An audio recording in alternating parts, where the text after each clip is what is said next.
जय हिंद दोस्तों।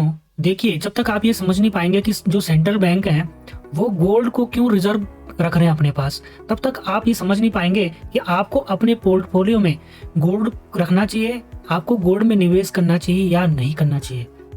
जय हिंद दोस्तों, ऐसा टॉक्स में आपका हार्दिक स्वागत है।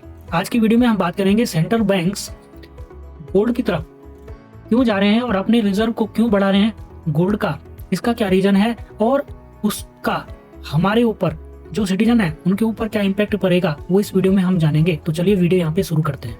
दोस्तों, सबसे पहले हम देख लेते हैं कि टोटल गोल्ड है, जो टोटल वर्ल्ड में जो गोल्ड है वो कहाँ कहाँ डिस्ट्रीब्यूट है। तो ज्वेलरी में आपका 45% गोल्ड रहता है, जो अप्रोक्स 97 टन के बराबर है। उसके बाद नंबर 2 पे 22% आपका बार और कॉइन्स होते हैं, और उसमें आप ETF इन्वेस्टमेंट भी है जो अप्रोक्स 48 टन का होता है। सेंट्रल बैंक के पास 17% गोल्ड होता है, जो 37,700 के अप्रोक्स टन के अप्रोक्स सेंट्रल बैंक के पास रिजर्व है गोल्ड का, और अदर्स में 15% है। देखिए, हाल ही की क्वार्टरों की बात करें तो क्वार्टर 4 2023 से लेकर क्वार्टर 2 2024 को अगर हम देखें तो सबसे ज़्यादा जो रिजर्व किया है गोल्ड को वो टर्की ने किया है, जो अप्रोक्स 8% है और 44.74 टन के अप्रोक्स है। उसके बाद हमारी कंट्री इंडिया आती है जिसने इन क्वार्टरों में 4.63% गोल्ड को रिजर्व किया एक्स्ट्रा, और 37.18 टन हो जाता है। उसके बाद चाइना आता है और उसके बाद अदर कंट्रियां आती हैं। देखो, आपके माइंड में क्वेश्चन जरूर आ रहा होगा कि ऐसा होता है, पर ऐसा हो क्यों रहा है, सेंट्रल जो बैंक है वो गोल्ड को क्यों रिजर्व रख रहे हैं, इसका रीजन क्या हो सकता है। तो इसके कई रीजन हैं, हम पॉइंट टू पॉइंट इनको समझते हैं।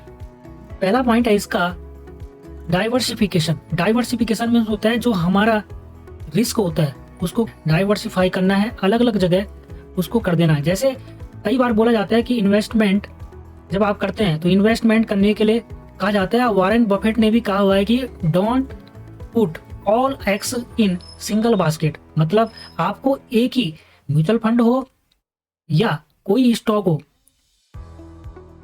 आपको एक ही म्यूचुअल फंड या एक ही स्टॉक में निवेश नहीं करना है। इसलिए कई बार बताया जाता है कि आपको कुछ लार्ज कैप में, कुछ आपको स्मॉल कैप में, कुछ मीडियम कैप में आपको क्या करना है, अपना निवेश करना चाहिए। तो उसी को डाइवर्सिफिकेशन कहा जाता है। आपको जैसे पता है कि सेंट्रल बैंक ज़्यादातर जो होल्ड होता है वो जो उनका रिजर्व होता है उनके पास वो फॉरेन करेंसी के रूप में होता है, और उसमें भी सबसे ज़्यादा किसमें, US डॉलर के रूप में होता है। और जो गोल्ड है उसको यूनिवर्सली माना जाता है, इसका डॉलर का उसको यूनिवर्सली माना जाता है। तो इसीलिए सेंट्रल बैंक जो रिजर्व कर रहा है गोल्ड को, जो सेंट्रल बैंक रिजर्व कर रहा है तो वो इसीलिए कर रहा है ताकि उसको जो उनका रिस्क है उसको डाइवर्सिफाई किया जाए, और जो उनका डिपेंडेंसी है डॉलर पर उसको क्या किया जाए, कम से कम किया जाए। दूसरा मेन रीजन है कि स्टेबल स्टोर ऑफ वैल्यू। जैसे आपको पता है कि जो पेपर मनी होती है उसको प्रिंट किया जाता है, जबकि जो गोल्ड होता है उसको प्रिंट नहीं किया जा सकता है। गोल्ड को माइन से निकाला जाता है, और जब माइन से इसको निकाला जाता है तो वो भी बहुत डिफिकल्ट होता है और ये ज़्यादा कॉस्टली भी हो जाता है। और इसके जो सोर्स हैं, गोल्ड के जो सोर्स हैं वो भी बहुत ज़्यादा कम है, और लॉन्ग टर्म में अगर देखा जाए तो इसकी वैल्यू बढ़ती है। अगला रीजन है कि जो सेंट्रल बैंक है वो गोल्ड को रिजर्व क्यों कर रहे हैं, वो है हिस्टोरिकल ट्रस्ट। गोल्ड पे हिस्टोरिकल ट्रस्ट है वो आज से नहीं है, पुराने जो सभ्यताएं हैं, जो सिविलाइजेशन है उसको आप पढ़ेंगे तो वहां पे भी आपको पता होगा कि गोल्ड को भी एक पहले से ही ट्रस्ट रहा है लोगों में। चाहे आप हड़प्पा पढ़ें या सिंधु पढ़ें इंडिया के अंदर, तो आपको पता है कि उस समय भी सोने पर सबसे ज़्यादा ट्रस्ट किया जाता था। तो सेम टू सेम वही आज भी चलते आ रहा है, आज की डेट में भी सोने पर ज़्यादा ट्रस्ट बना हुआ है। अगला रीज़न है सिक्योरिटी। जो गोल्ड है वो ये क्या है, टेंजिबल एसेट है।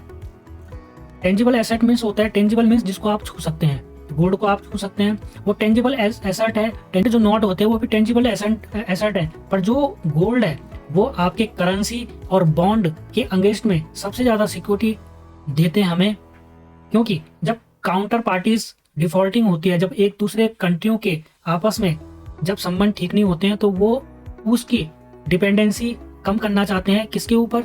डॉलर के ऊपर। जैसे आपने कई बार सुना होगा कि चाइना जो है वो भी अपनी डिपेंडेंसी कम करना चाह रहा है डॉलर के ऊपर, तो वो उसका रिजर्व भी किसके ऊपर जा रहा है? गोल्ड के ऊपर जा रहा है, और ज़्यादा से ज़्यादा जो चाइना है वो भी गोल्ड को रिजर्व करना चाह रहा है। दोस्तों, रिसेंटली अगर बात करें तो पूरे सेंट्रल बैंक जितने भी वर्ल्ड के हैं उन्होंने अपना रिजर्व, गोल्ड का जो रिजर्व है उसको इंक्रीज किया है। अगर यहाँ पे हम देखें तो 2022 से रिजर्व बढ़ते ही जा रहा है, एक अप्रोक्स 1000 टन से ऊपर जा रहा है 2022 में भी, और 23 में भी, और 24 में। तो रिसेंटली इस पे ये सेंट्रल बैंक गोल्ड के ऊपर भरोसा दिखा रहे हैं और इसको अपने रिजर्व में लगातार ज़्यादा से ज़्यादा ऐड करने की कोशिश कर रहे हैं। पर ऐसा क्यों हो रहा है वो समझते हैं इन पॉइंटों से। सबसे पहला पॉइंट है आपका जियोपॉलिटिकल टेंशन। जियोपॉलिटिकल टेंशन, जैसा कि आपने देखा है कि यूक्रेन और रसिया का जो आपस में कॉन्फ्लिक्ट हुआ था, सेम टू सेम आपने इजराइल का जो संघर्ष है वो भी देखा है। तो इन संघर्षों से बचने के लिए, डॉलर पे अपनी डिपेंडेंसी को कम करने के लिए जो सेंट्रल बैंक है वो गोल्ड में अपना जो उनका रिजर्व है उसको लगातार इंक्रीज करते जा रहे हैं। दूसरा मेन रीजन है आपका डॉलर डाइवर्सिफिकेशन। जैसा है पहले हम बता चुके हैं आपको कि डाइवर्सिफिकेशन मीन्स अपने जो रिस्क है, अपने रिस्क को क्या करना है? डाइवर्सिफाई करना है। और गोल्ड को रिजर्व करते हुए सेंट्रल बैंक जो डिपेंडेंसी है डॉलर के ऊपर, यूएस डॉलर के ऊपर, उसको कम करना चाहती है। और चाइना ने भी अपना जो डिपेंडेंसी है उसको डॉलर के ऊपर कम करने के लिए अपना जो रिजर्व है गोल्ड को, उसको क्या किया है? इंक्रीज किया है, उसको अपनी चॉइस में रखा हुआ है।